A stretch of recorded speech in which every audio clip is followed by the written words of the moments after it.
Howdy, howdy, fellow movie watchers, and welcome to this special edition of the show. We have an interview with not even an aspiring filmmaker, a real-ass filmmaker today. Just so happens to be great family as well. I'm your host, Evan Davies. Alongside me today, Mr. Dan Wheeler. Boy, thank you for having me. The writer and director of the new short film Last Witch in Wisconsin, which, might I say, it's fun to say I got a, quote, preview press screening of it, because I kind of did in a weird way, but I had a hell of a time watching it, so I'm excited to get to talk to you about the movie and everything going on about your filmmaking world right now. Sounds good. Frankly, could you just give a brief, obviously don't spoil the movie, brief little synopsis of what the movie's about to a general audience? You bet. Yeah. So I guess the elevator kind of pitch would be it's about two men who travel to this rural town of Marion, Wisconsin, and they meet with this woman and her son who have interesting insight into a local legend whose name is Margaret Shaw, and supposedly the last witch in Wisconsin. It was certainly very fun, especially, obviously, I know I married into the family. I know the extended family ties to Marion, Wisconsin. I know so much about it, but also it's really fun to explore just all the little local legends in every state, but especially in our home state where it's just, we're like, never would have saw that one coming, like most of our mythology is all about beer, cheese, the Green Bay Packers, and serial killers. It's what we kind of got, It's it. Yeah. But when you start deep diving into, Native American history, but also a lot of supernatural weird history in Wisconsin, it's really fun to get a deep dive into it. So fun to see a short film about something like, what kind of inspired you to make this movie? Well, that's a good question. The inspiration came from a sculpture I made. So I have a background in fine arts and painting and drawing and sculpture and everything. And so I'm going to share a picture here with you. So what you're seeing here is the sculpture that I made. It's a cement face, and then it has two antlers, which is very Wisconsin, but instead they're made out of sticks. And so and then I made the light box for it. And I brought this sculpture to an event, and people started asking me about it, and I was very coy about it. And then I just started lying about it. I just said, oh, well, yeah, this is from my grandparents' cottage. And when we were little, we weren't allowed to be in the room alone with it. And it creeped us out, all this cryptic stuff. And people were eating it up, and they were coming up to me kind of freaked out and like taking pictures of it. And I suppose that's where it got inspired that, well, yeah, let's make this into a short film. It's already got the creepy sculpture. It certainly helped me with the creepy vibes, especially the nightmare fuel picture you sent me prior to this a couple days ago to help as well. But I love just on the fly making up a story. That's one of those that if you were to get further into a film circuit, it's one of those that you just tell the lie for 20 years, and then towards the end of your career, I'm like, okay. Yeah. First time I'm going to say this in this big of an interview. Total bullshit. Yeah, it's there's something about even goes back further to when I first learned about cryptids, and Bigfoot and Loch Ness, and a big part of that was this late 70s TV show hosted by Leonard Nimoy from Star Trek, called In Search Of. Yes. And Yes. it was a weekly TV show that focused on supernatural phenomena, and I was born in 72. This started in 76 to 82. So, it was creepy enough to make me kind of like think, oh wait, are monsters real? I was still in that area. So it really, yeah, embedded itself in my psyche. And then you get older and you're like, well, I don't know, this Patterson Gimlin photo, or this video of Bigfoot walking across Bluff Creek. Oh, that's someone in an ape suit, or it's no, it's not, because of this, and they did all this. Yep. They broke it down frame by frame, and the gait of the walk is too much for a human. It's um like the second most so analyzed piece of film in history, besides the Zapruder film from the JFK yeah. assassination, is a Bigfoot potential sighting. Right, but that speaks to us as humans, and we don't want to know all the answers. We want some mystery to be left in the world. I mean, that's what makes living, and just mystery, and the possibility makes life interesting.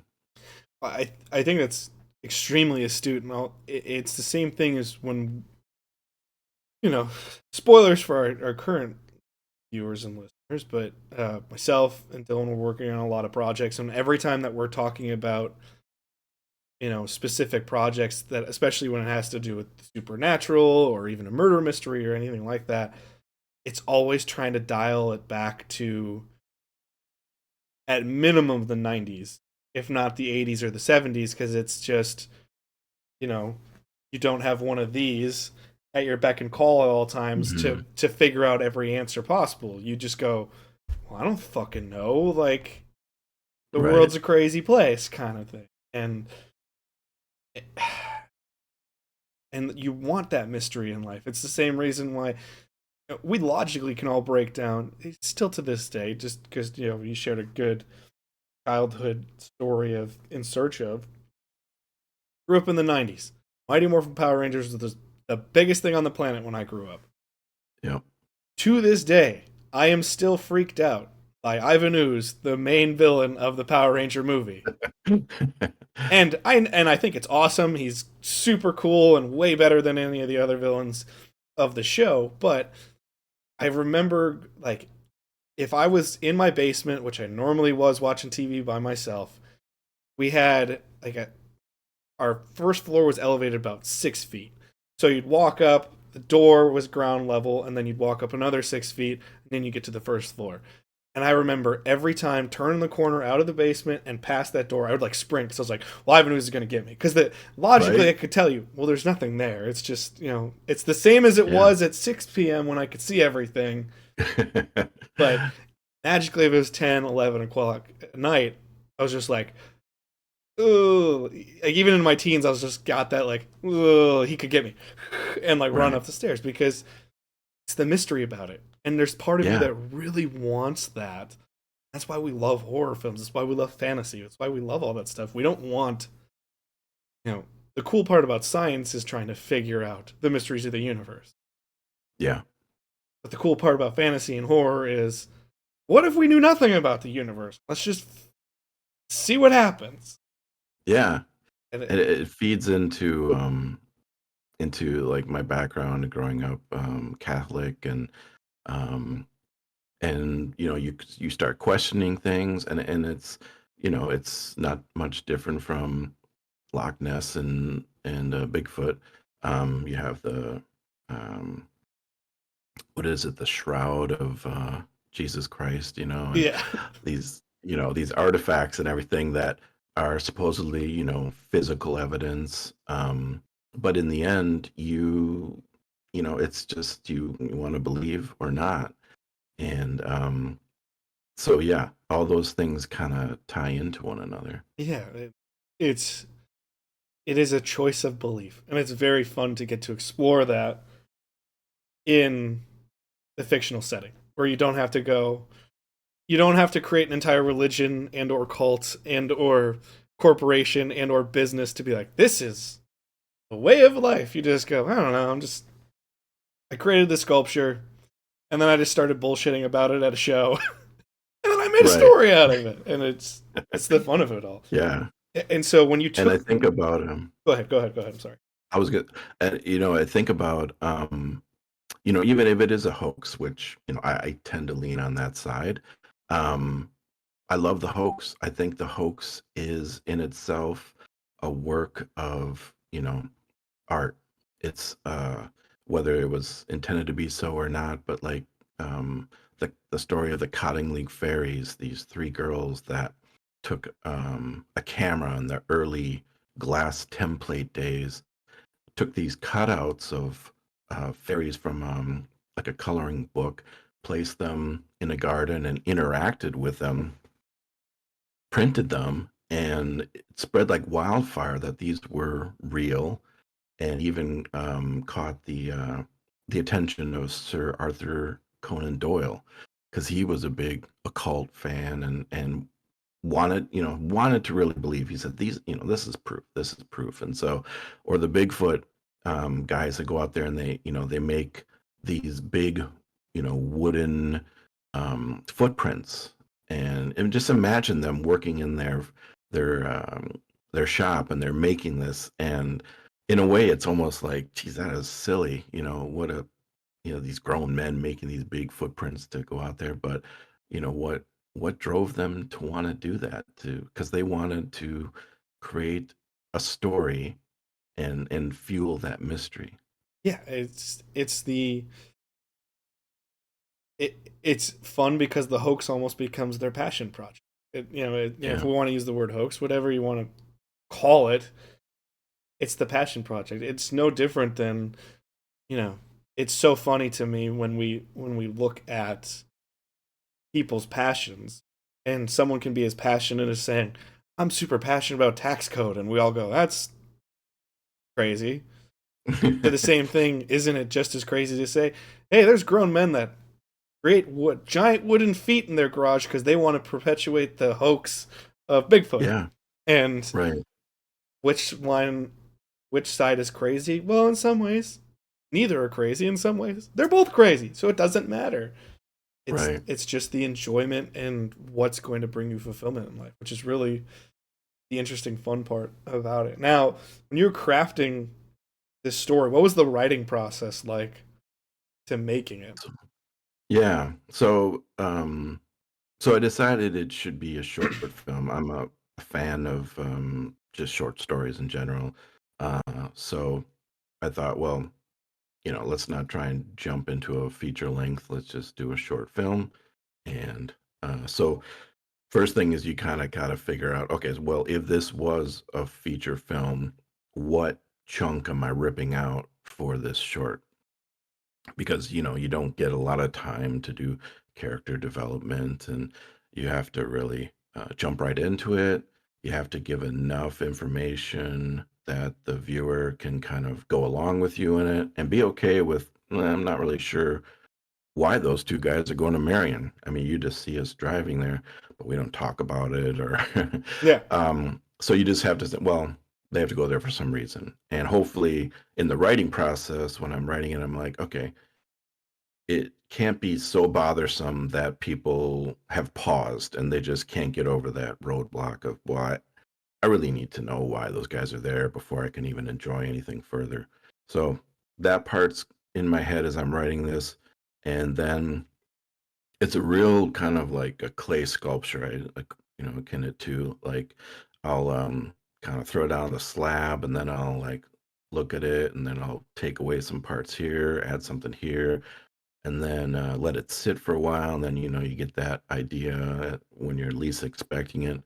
Um, and then like, and even to the very end, even when I had all the film or the video shot, and I'm editing it, I'm still like tweaking it even in the end, because how it ends wasn't even what I planned or filmed. It came from some B reel. yeah, And so, her, without giving away, Karen's response in the end was not what it was supposed to be. And so, and I love that, and you kind of always have to be open to that, in the writing process, it never really ends. If you allow yourself to kind of go with the flow and like, oh wow, that's a better idea. Let's jump on that avenue. Oh, it's that's movie magic. That's the filmmaking process in general. It's so often, I so many movies that we love in the cultural zeitgeist, they were not intended to be one thing. They were intended to be something else, and just something happened. They're like, let's go that way. Let's explore that a little bit. Or even down to the editing context, you know, when you're saying, well, you got to take the best chunk and just do that. The original Star Wars was meant to be the full 3 episodes that George Lucas created, and he just went way too long. I'll never be able to. Why don't I just take this first chunk of the story and elaborate on that, and that'll be, the original Star Wars. Yeah. And it's so fun to be in that place, to be able to create and just go, I didn't see that coming. And that's part of the collaborative process that's really fun, where you just go, Mhm. no, no, no, no, no, no, no, no, wait. Actually, I kind of love that. Let's do that instead, or let's explore that a little bit. Let's try it Right. that way. I mean, I hate to give another Star Wars analogy again, but one of the best movie lines ever is Han Solo when it's like, "Oh, I love you. I know." It's like it's Yeah. so, but in the dialogue it says, "I love you. I love you too." And they did like take after take after take, just being like, "Oh, it's not working." He's like, "Just try Yeah. something." He's just like, "I know." Immediately it changes. Right. It's true to the character. It's true to everything. And Yes. as you said, you can't inherently build super characters in a short film, but you can fit into an archetype that we all kind of understand and know. Right. And that's what I kind of love about it is you only really have 4 characters in this movie. 5 if you want to talk about a narrator, sort of. Hmm. But you you're almost archetypal in some ways. It's like, okay, I have the protective son. I've got the knowledgeable old woman. It goes back to the classic, you know, like fortune teller.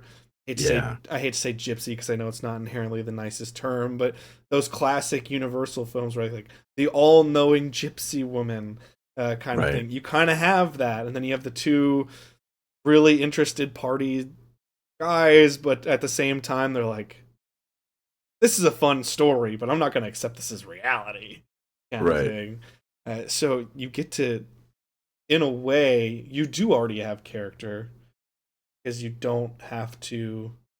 You play in an archetype that we all know, love, and understand. That's a But good point. Yeah. That definitely you need that to so people can just kind of lump those characters into those archetypes, yeah, so that they can just kind of go with it. it's certainly interesting because it's obviously I've known you for almost 15 years now, and I've loved every moment we spent together, and it's fun to get to see you play in this world. But then around other people I have never met, I have no idea who they are, and I'm just like, oh, okay, cool. It's fun to see someone else's kind of circle go Yeah. about. Like, in terms of casting this movie, what is this movie's cast really? Is this people that you found, or are these just friends, or how'd Yeah, this that's go? a good question. Yeah, so there, like you said, there's mainly the four. Well, let's see. Um there's Karen, myself, Craig, and Tom that you see on screen, and then there is a moment where a diary is being read, and I have a voiceover actor for that. And then in the very beginning, there's a voiceover actor for the radio DJ bit. And so these are all people that I've kind of met in the past couple years. Um, and they're all creatives and filmmakers. And so they, I asked them if they would like to be part of this, and they were, yeah, very happy about that. Um, but Karen, the kind of the matriarch of the movie, Craig is her actual son, and so they're actually, and that's their home, and what kind of what's really solidified this movie needs to be made is when I met Karen and visited their place out in Marion, because there's a cabin that we're taken to, and that's something Craig actually built years ago for another movie of a Viking kind of element.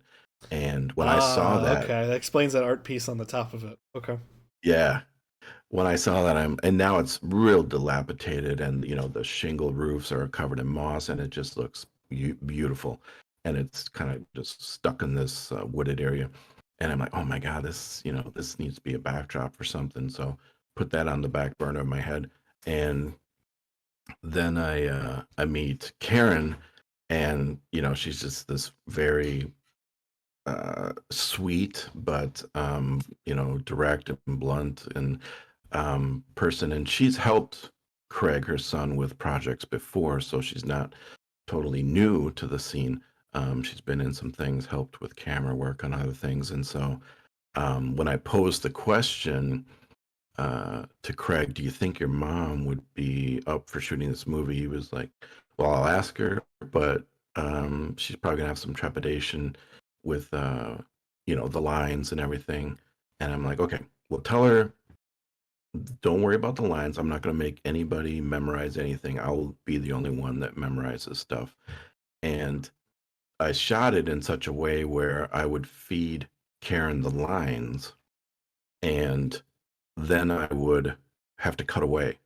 And then you would maybe still hear her talking, as it all of a sudden it focused on me, but she's still talking, but that allowed me to stitch these fragments together and make, her have this full sentence. And it's perfect. She kind of kept the tone, and it doesn't hurt that it also feels kind of awkward at times, because you're wondering, well, is she all right? Is there something, is she possessed, or is Yes. she a little, off?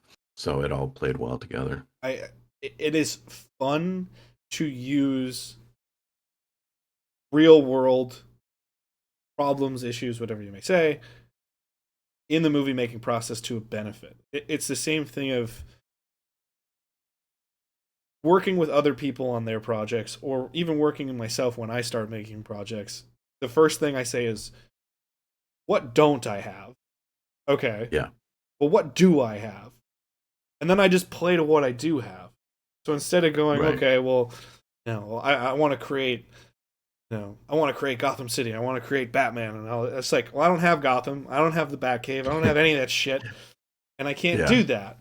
But what can I do? Well, I have, I have I have a family house out in the middle of the woods on a lake. Well, okay, that's benefit. I've got access to some of the most beautiful natural terrain where no one's gonna bother you. It's like, okay, I've got that.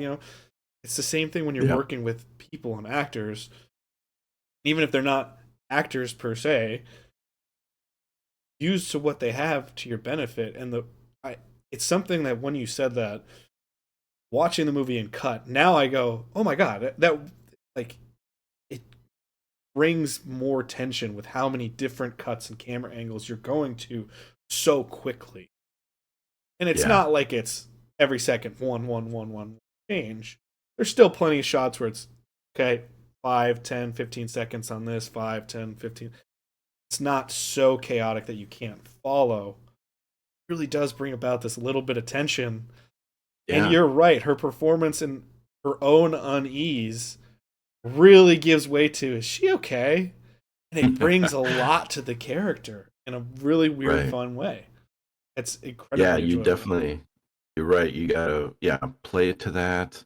And so, the character Karen's going to be a little off, and I'm going to write in the script that her son Craig is kind of mad that we're there, and kind of scolds my partner and saying, "What are you doing here? What? My mom isn't doing well. You know that. She doesn't need to be talking about this Margaret Shaw stuff." So, you kind of laid out the land that, well, all right, Karen's a little off, and so maybe that's why she's acting that way. Um, and the another thing was that there's kind of a short story within the story, and I had to think about this diary because it plays a big part in the movie, and I want to read a lot of it, and but to have several minutes of me just reading, even if you do different angles, it's going to get a little boring. Yeah. So, so I came up with kind of another idea that's definitely been used before, but I start off reading and then it transitions into Hannah doing the voiceover as if she is the young Margaret Shaw writing her diary at night, and all these kind of supernatural events that start to take place, um, and then with uh, with all that, let's see, I got a picture. Yeah, yeah, yeah. Let's look at that. So here's the diary, Yeah. and these props are all things that I like, uh, like taking this notebook and weathering it, um, and then getting the script in there. There's her music box, which is just two parts. Like the bottom part's a recipe box from thrift store, the top part's a clock from a thrift store that I just took out and put a picture in, glued it down and gave it a patina that looks the same. And then inside the box, there's a lot of stuff, but this is one of the kind of cool artifacts that's in there. And so I drew that and weathered that, and it all plays into the story. Um, yeah, so it's that along with the audio.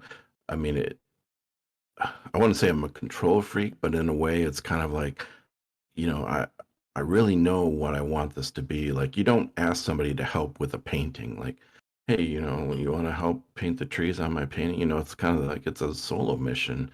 And as much as I've kind of kept control of that, I'm also trying to push my boundaries with allowing others to offer input, producers on this and actors, and be a little more open to suggestion. Well, it's inherently what's so unique about any creative process, but specifically the collaborative process of filmmaking, is unless you're talking about a small one person production that you do by yourself in your own home or whatever, and you do everything, there is no such thing as a solo mission in film. Yeah, Yet, you still need that one unified vision of what you want. So it's such a fun but hard balance to strike when you go about and you see, okay, I want this, I need this. Well, that person's giving me close, but I need this, but they're thinking this. Where do I go? We right. need to meet in the middle and figure out the best way to do it. Watching a lot of other interviews with actors or directors, the first thing they tell you is it's not you need one unified vision, but you need someone that's going to allow you to be you, do the job. An actor doesn't want to be told how to act all the time. You hired them for a Right. reason to do the acting. Exactly. It's no different if you're doing a matte painting. You don't want the director to come by and say like, I don't like this. Put the window here, here, and here instead of here, here, and here. It's like, well, you're not the artist that got hired to do the matte painting. I'm the one who did Right. who was hired to do that. It's the same thing. I've loved going back and seeing those old special effects that have kind of revolutionized filmmaking, and it's fun to from the trailer to this film, which is available on YouTube on the Daniel Wheeler YouTube channel. So go watch it for those that have not gotten a chance to watch it yet. You don't get that there's going to be these very cool flashback special effects scenes. So Hmm. when I was watching it, I was like, "Oh, this is fun. This is cool." Like it's kind of a throwback. It's a better, more well done version of what a lot of kids used to do the second they got their hands on the old family camcorder. Well, let's go make our Right. own movie, and they just would go around and do stuff. And Dylan and I were definitely those kids where he would make all his little projects, and I was just kind of there for the ride. Yep. And then you get to those scenes, and I was like, holy shit! this is not expected and really fucking cool. Yeah. And it's fun to see those things happen. How much of that is, it's not fair to say percentage wise, but how much of that is really like your direction? I wanted to look this, and that. And how much is that freedom for others to kind of explore in that realm? Oh, that was pretty. Yeah, that I only knew in those kind of composite imagery when Hannah is doing the voice of Margaret talking, that there was going to be, images overlapping, flowing into one another that would play to the words you're hearing in the story that's unveiling, um, as best I could. Again, what do you have to work with?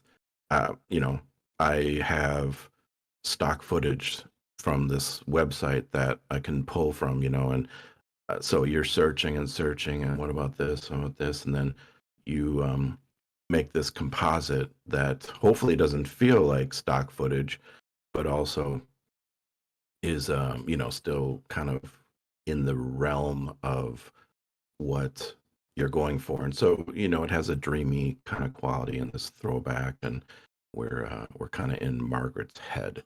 And um, yeah, so that I didn't know what imagery was, but I knew there would be something there, and that when I shoot this, just shoot me reading it, and I'm gonna have this coming in. And uh, one of the actors, Craig, he's made films as well, and he kind of brought my attention to that. He's like, "Well, this is a lot of diary reading. Do you think that's gonna be a little boring?" And I said, "Well, I got an idea for that. Yeah, don't worry about that. We're gonna have this kind of imagery." Da da da. He's like, "Oh, okay, okay." Um, so yeah, I mean, you got to think about pacing, and how long is this a short film going to be? Usually, you want it under 15 minutes, and but you know, in the end, it's it a lot of stuff happens. I mean, we go in 3 different locations, and um, I don't know. It just if you felt this way, but it feels like it's sometimes short films just are one scene and they're just 2 people interacting or something. But I feel like when the 13 minutes are up, you're kind of like, well, that felt more than like I got a lot more for 13 minutes, and I tried to jam as much in there so there wasn't any dead space. It certainly feels that way, and it's something in which what the best short film does to me is ties up all its story buttons and leaves you enough that you go, I want more from that. I want I'd like more. So Right. if you were to one day tell me, hey, I've met some more people. This is such a passion project. I want to develop this further, and we're going to try to make it Yeah. into 75, 90-minute feature, or even, hey, we're going to do a mini feature, 45 minutes, but we're going to like a television special time almost. I'd be like, hey, Mhm. that's great because as a viewer watching it, it was certainly something to me where I just go, there's more here that I really want to see, and it's a testament to how good it is and the fact that you jammed so much content into this is that I didn't go, okay, well, I watched this and I liked it because it was Dan's project. No, I liked it because I actually enjoyed the entire story and want more of that story. I'd love to see, you know, more of Margaret. I'd love to see more, especially some of that stuff in the diary is Yeah. just so metal. I'm like, please, I'd love to see some more scenes of that. Like, I'll do whatever I have to do to help you to make that happen because that'd be so cool. So that's the beauty of the short film. It ties up what it's supposed to tie up. It tells its story in a very quick fashion, but yet it leaves your viewer going, "Damn it, that was good. I want more of that." I really enjoyed that aspect of that tremendously. Good. Um, Go ahead. I'm sorry. Go ahead. Yeah, it's right with the short film, like a short story or anything, you kind of I think more than not you tie it up like you said, but you tie it up with with a little bit of a cliffhanger in there, or like you said, wanting more. Um, and there's definitely a lot of avenues. I mean, that's kind of the nice thing about it. It could be another short film that's just like a prequel, um, that yeah delves into like you said, like if we had the budget for costumes and period piece, that would be awesome to Yes. do something back in the 1800s with young Margaret Shaw, and how she came to be.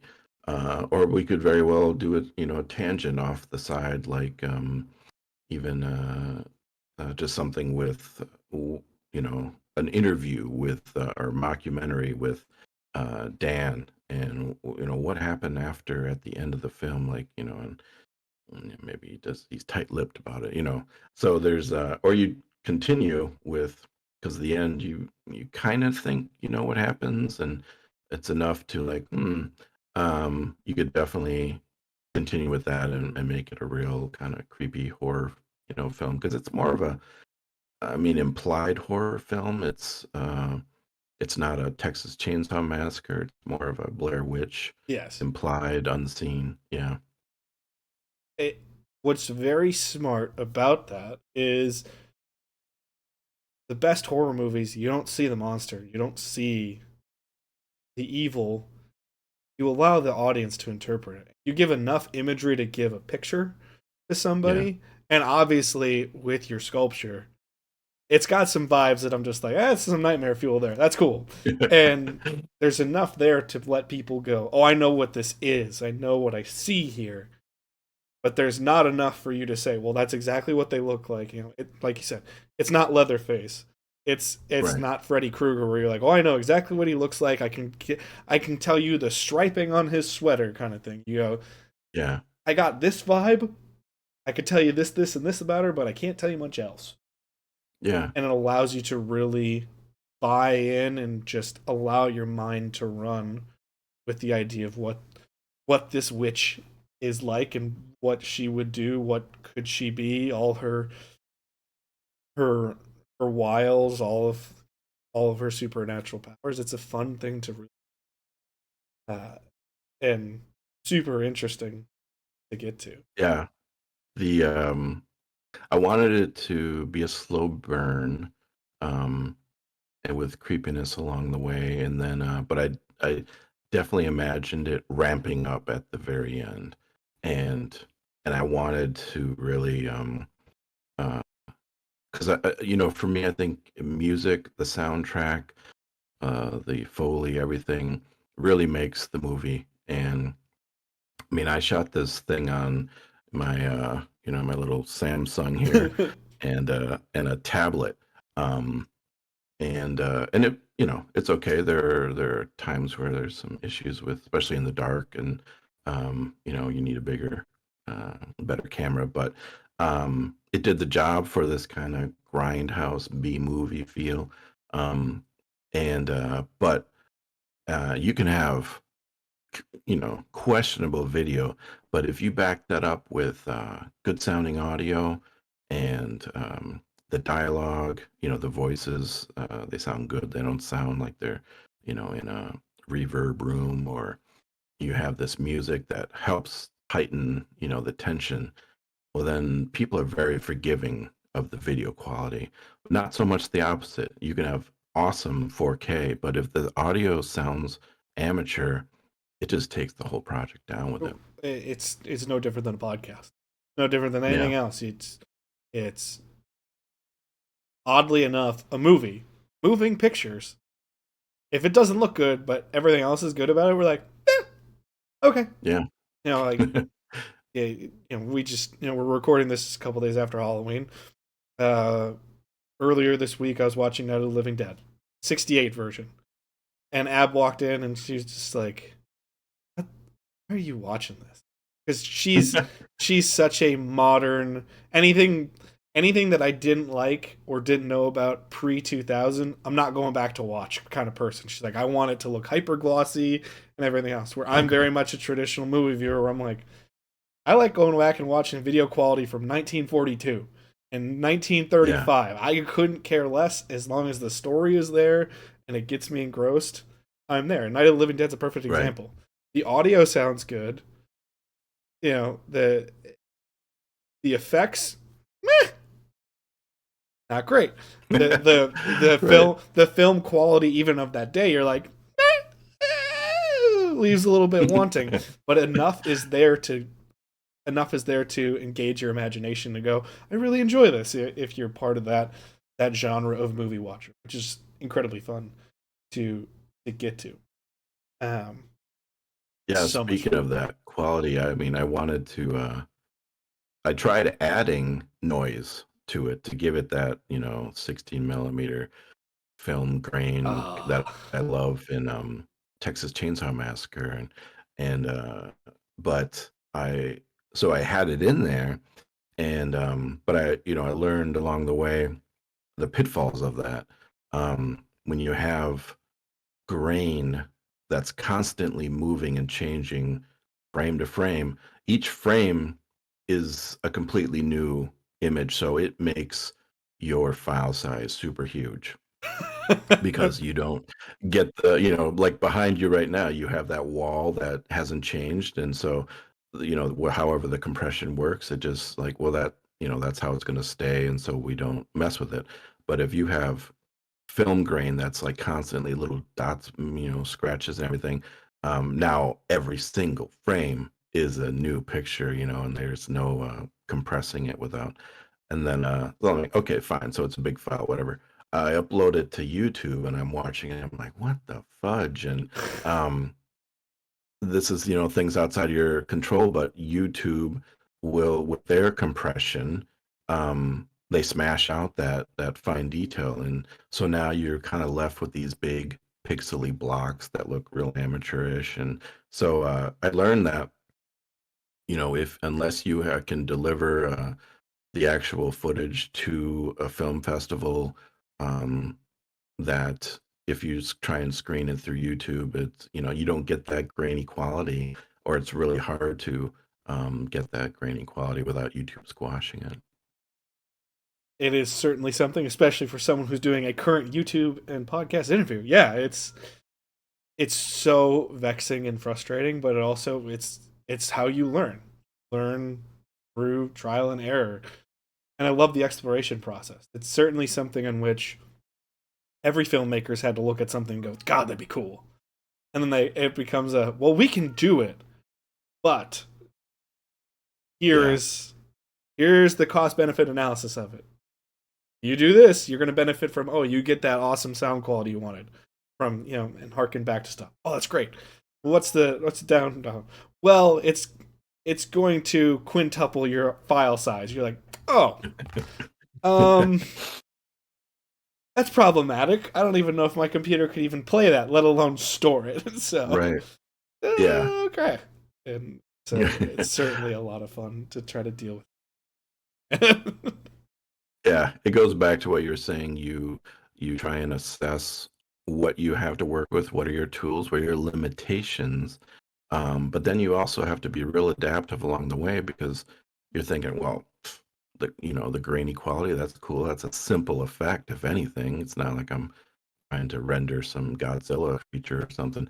And then you find out, oh, I can't do that. The filmmaking process at its finest. The creation process at its finest is Yeah, it's the nothing will ever be perfect. You can get damn right. close, but nothing will ever be Yeah. perfect, and the imperfections are what kind of makes something super cool at the same time. So it's an interesting way to go about it. Now, I will say, this film aside, you have a starting to build a catalog for yourself, Mr. Wheeler, where gotten some acting credits now, and you've Mm. now got a writer and director credit. Um, real quick, what? How many films have you now acted in? Is it just the one, or have now you gone up to two or three now? It's a couple now, yeah. So initially hooked up with a production company out of Florida called DBS Films, and they had kind of an open call on TikTok for actors and join our Discord. We're a real tight knit family. Their kind of tagline is we make films with our fans for our fans, something like that.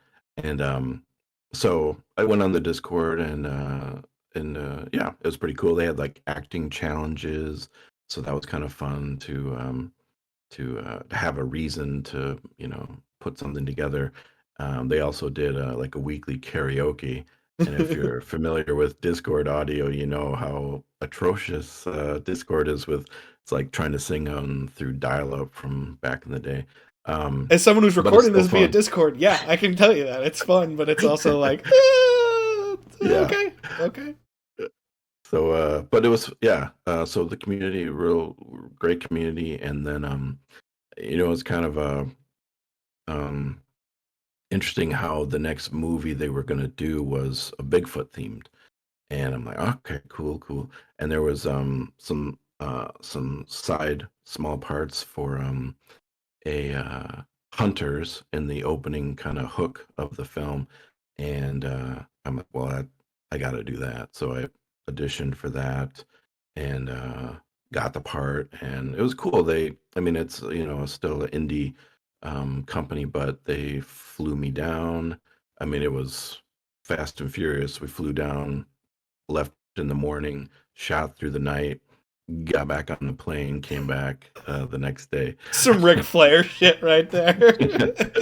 Yeah, so it was exhausting, but a great experience, and that movie just took about a year or so, but it just finally came out on Amazon, and now it's free on Tubi, The Shadows of Bigfoot. So that was really great, and they have since um, asked me to do some location kind of shoots or remote shoots where I play a principal for a short scene through a Zoom call. So I can do that from Wisconsin, Yeah. and he can record on the other side. And then just recently, I did another one for another of their film where I'm like interviewing, like we're doing right now, this girl who shot this film for cabin a girl in cabin 14, and it's like a home invasion kind of freaky deaky. So those are great. And then there's another film called Dear Mageddon, which is in production. And that's a local one, so that's some of the guys that I've gotten to know in the area here, and they made a proof of concept, so I got to play a brother of the main guy in that, and with the idea that then they shop it around and hopefully get some people interested in investing and then make it into a feature length um, film. You're on your way to this. Every venture you've ever taken is very fun and interesting to me. When you're making bullshit like dart rifles for Yeah, for family get-togethers, right. and you're creating firework effects with mixer forks and wire, and you're just like, I don't know, let's just burn shit, and you spin it and it looks like something out of Doctor Strange, and you're like, this is fucking cool. Like every venture you take is fun. I don't know if on my bingo card I would have had Dan Wheeler, actor, writer, director. I've been like, okay, it tracks, but at Yeah, the same time, it's not would have been on my bingo card. So it's fun to get to see you play in all these different worlds now. As someone yeah, who's such a creator, to get to see that, to where if right now I was writing down the details because like, oh, I can finally see that movie. Let's go. Might actually have to go to Tubi now. So yeah, it's exciting to see creatives just do it. I think that's the whole fun process of whether you're talking about Last Witch in Wisconsin, Dear Mageddon, which sounds like a mhm. ridiculous title, but also awesome. It's right up there Right. with my favorite Amazon Prime title of all time, Zombievers, where I think I've watched 10 minutes of that film. Like, what the what the fuck am I watching? But at the same time, I'm like, well, you gotta check, you gotta see what it is. Or the Right. other another great Amazon Prime feature for anyone to check out. Just going on the what the hell am I watching? Velocipaster, another great title, and I'm just like, I gotta see what this is. I don't know what it is. It can't be great, but I have to Right. see what it is. Oh man, yeah, it starts with a title. I mean, I can't think of a better title. that got me. Then the Texas Chainsaw Massacre. I mean, just those words together, you're like, what is this about? I gotta see this. Exactly, and it's super fun to get to be a. I'm very excited for you, and I guess international world debut just 2 weeks away, Yeah. right? Yeah, it's so it's on a festival run, which another thing I learned is you can't really, they kind of frown upon having a public YouTube of it floating around out there. So yeah, so special screenings sent to interviewers like yourself. Um, but yeah, so a couple festivals. It's in locally in Wisconsin. A couple weeks. Actually, they're right next to each other. Waiwega Yep. International Film Festival. It's going to play there, and then it'll be in West Bend the next day at the Bend Theater there. And I'm trying to keep all the information in a one-stop shop. I got a URL, so if you type in, it's a long one, but thelastwitchinwisconsin.com, that has all the information of awards and nominations, and where I can see it, and the trailer, and more information about like director and all that kind of stuff. Well, anyone who is listening to this interview, you should go check it out wherever you can. Please go to thelastwitchinwisconsin.com for more information. I will be at the world premiere at the Waiwego International Film Festival, which Yeah, is yeah, that's premiering on November 15th, if I recall. I think that's right. Yeah. And I did some more research into it. Anyone who's in the area that can go, it's a 4-day festival. They even start the festival off with Psycho on Wednesday, which is inspiration to everybody in the state of Wisconsin because it's inspired by Ed Gein. Yep. So, which Yep. our family even has history with Ed Gein, so it's wild. Yeah. So, Yeah. well, one day we're gonna have to finally have good old Sin tell that story on a Hmm. podcast, but that's for a different day. Go to thelastwitchinwisconsin.com for more information and go check this out wherever you can. And it's been a pleasure. I'm so excited for you. Thank you so much for Oh, coming thank on the you, show. Evan. I love it. Thank you. It was great. It was great talking about it, as always, with you. Peace, love, and hugs to all our viewers and listeners out there. Have a great day. Bye-bye.